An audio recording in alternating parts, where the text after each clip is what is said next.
Yo, what's up guys? This is me, your boy, the Callboy Moto. And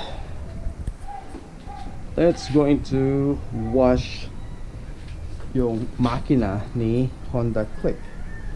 So, I'm gonna show you ang dami na niyang putik sa loob. See that?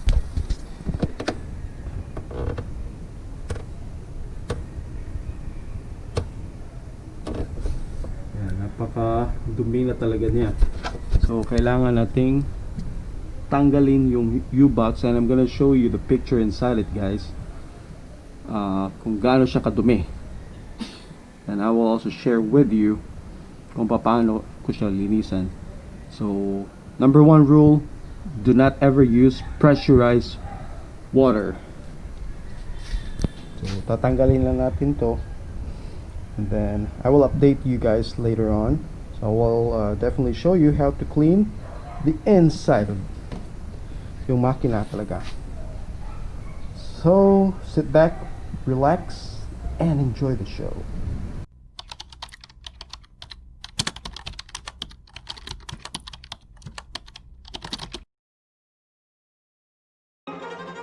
Hey guys, your boy here, the Callboy Moto.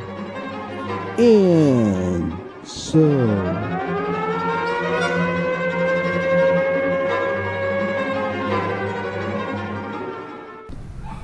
after that, you'll just need to remove the screws. 1, 2, I think may screws din dito sa labas, and also on the other side. So that's it. So hirap pala mag-vlog ng isang kamay lang gamit mo. Okay, and this is it guys. So see, daming alikabok niya. So you really need to remove this part here, and also all the screws.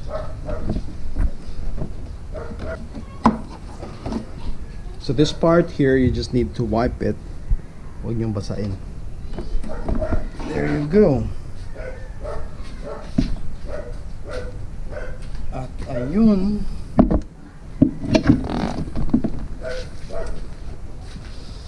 let's just put it somewhere here. Okay. And tingnan nyo sa loob. Yan. This is the inside. So ang dami niyang putik. Hindi naman maputik, but you really need to clean it. So I'm just gonna prepare. I'm just using the a dishwashing liquid to clean this, but I'll keep you updated. So again, number one rule here is to never use like a pressurized water, because may mga singit ito na pwedeng magpalya, especially the wirings. No, I mean the wirings are all secured. Ito. And imagine this is just a city driving. So how much more if you're using that sa mga sa probinsya, at you know,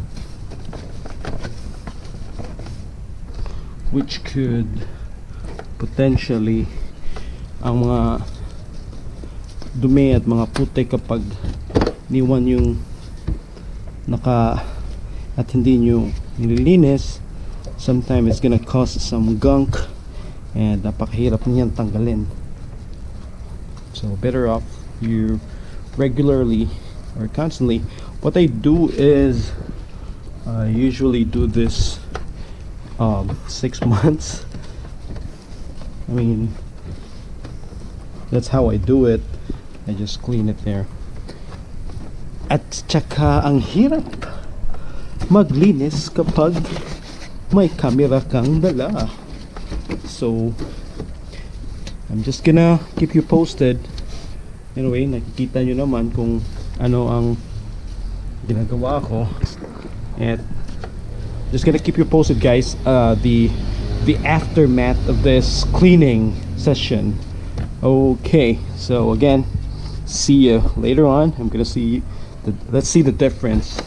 All right. At ayan na nga guys, So medyo basa pa, but I have a technique and a tool.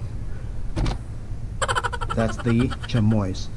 So yeah, wipe lang. Wipe lang. You know yung TikTok na sumikat. Wipe.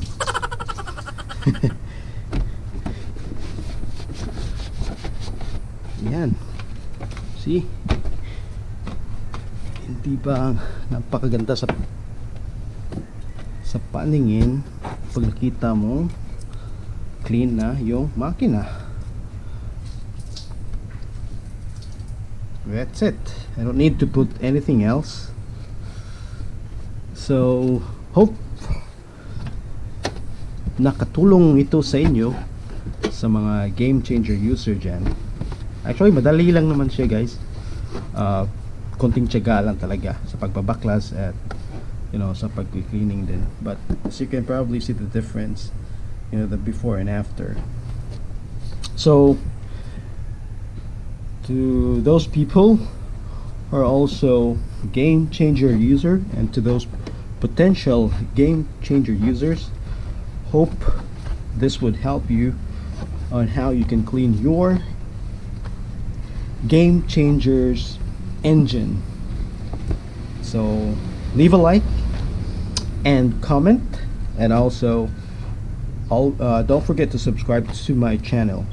So again, this has been your boy, the call boy Moto. Ciao.